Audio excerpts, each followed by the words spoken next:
All right, let me just start off by saying I could not have been any more wrong with my predictions of DDP versus Khamzat Chimaev this past weekend. I could not have been any more wrong.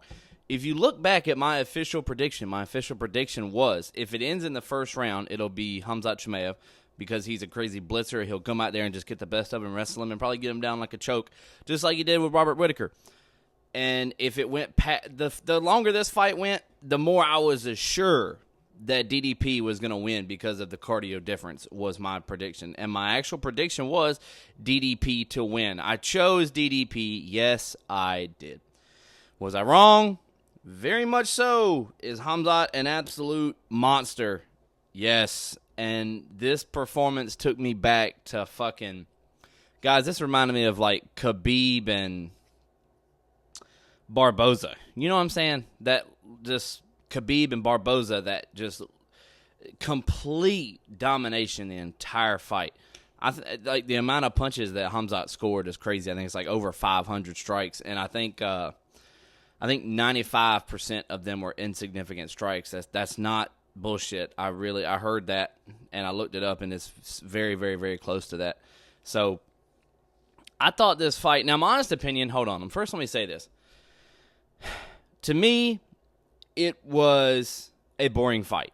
To me, it was pretty boring. Whenever DDP happened to get back to his feet, I would all of a sudden get excited again and be back interested and say, oh, shit, here we go. Because I believe if they were to just strike, I believe DDP would get the best of Khamzat. And obviously, Khamzat's not going to let that happen. And it was won all 5 rounds easily to become the new middleweight champion of the UFC. I didn't expect it to go quite like that, which is surprising because that's Khamzat. That's how he fights. But for some reason, I just didn't expect that. I expected it to be more of a war. I really did. And I'm not upset. I'm not upset with the result. I love both of these guys. I wouldn't have been upset no matter who won. But complete domination and complete control from Khamzat. Like right here, he had him in a mounted crucifix. Shit. I don't know, maybe the whole first and second round, part of the third, you know what I'm saying? He just had him fully mounted in a crucifix, just tap, tap, tap, tap, tap, tap, tap, tap, tap, tap, tap, tap, tap. DDP was keeping his head super close to Khamzat's body, which made it, you can't load up for any power shots in this position. So he was just tap, tap, tap, tap, tap, tap, tap, just fucking endless taps, man, in the ear and the fucking top of the head, you know what I'm saying? So, I would have liked to have seen what happened if it ever became a stand-up fight with punches and strikes and kicks. I'd like to see that, but it just didn't happen. Khamzat didn't allow it, and it was complete and utter domination to DDP. So where will they go from here? I don't know. Khamzat obviously took barely any damage, or no damage, matter of fact. Little to no damage, so he's ready to go.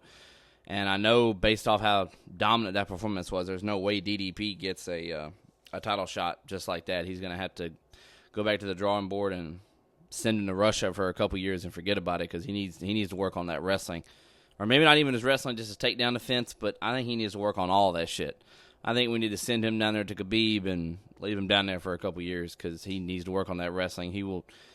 I can't see a fight with Khamzat going any other way. And who's going to come up and challenge Khamzat? Fuck, man. I have no clue. They're talking about RDR, Reinier de Ridder. They're talking about that because he's trained with Khamzat in the past. I don't think that would go any better than any other fight, to be honest with you. I just think he's a dominating wrestler, and as long as he's wrestling and he's in control, his cardio can last forever. Now, will his cardio last that long when he's striking? I don't think so. But you never know. We might not ever see him strike again. It just takes him down and absolutely annihilates him. So I was completely wrong in my predictions, and Khamzat is a beast. And watching the fight before the fight started, I was like insanely on edge. I was like, oh my God, this is fucking, it's about to go down. Like we're finally about to see what happens here. And about a minute into the first round, I knew how the whole fight was going to go. And it really did go that way the whole time. It's actually kind of mind-blowing how much control he had over DDP. And the wrestling gap was just insane. I think they stood up for maybe 15 seconds of the whole fight, and DDP landed like 2 punches, pretty clean. and Khamzat just took him right back down. So it's pretty fucking crazy, man. It really is. Dominating performance by Khamzat, and we'll see where he goes from here. But I was so wrong, and I had people tell me that Khamzat was going to win, and I was like, his wrestling has to be better. Yes, that's true, but DDP is big, DDP is strong, and DDP has really good cardio. He can strike for 25 minutes. I just figured there'd be more striking, to be honest with you. I didn't think it would be that one-sided, but man, if you didn't watch that fight, it's not like you missed a banger, but it was pure domination from Khamzat. It's fucking crazy, man. But yeah, he is the new middleweight champion, without a doubt. Won all 5 rounds. So we'll see where both of them go from here. Now there are other couple fights I want to talk about. One of those fights being Lerone Murphy and Aaron Pico. I mean, I can't remember exactly what I picked for this fight, but that shit was crazy. I mean, the spinning back elbow when Aaron Pico was coming in was crazy. Just absolutely flatlined. And they're talking about Lerone Murphy possibly fighting Volkanovski for the featherweight title. I don't really know. Would I like to see it? Hell yeah, of course. But that's the talks right now. I mean, pretty dominant over Aaron Pico. That the spinning elbow was pretty crazy. So that's what they're talking about for him right now. And then Jeff Neal versus Carlos Prates was it was another spinning elbow. It was a spinning elbow with 1 second left on the clock at the end of the first round. That was fucking wild. 2 spinning back elbows in a row was crazy. So the whole card held up pretty well, if I'm being honest. There wasn't really much letdown. MVP performed really well. I think MVP, he beat Jerry Cannonier via unanimous decision. I think he did really good. And a shout-out to Alexander Hernandez. He pulled it out the bag in the first round. 2 seconds left in the first round, he got the KO over Chase Hooper. I didn't expect that. I wasn't expecting a lot from Alexander Hernandez, but he actually pulled it out the bag in the end of the first round. And yeah, fucking solid win from him. So really good event all the way around. I enjoyed watching it.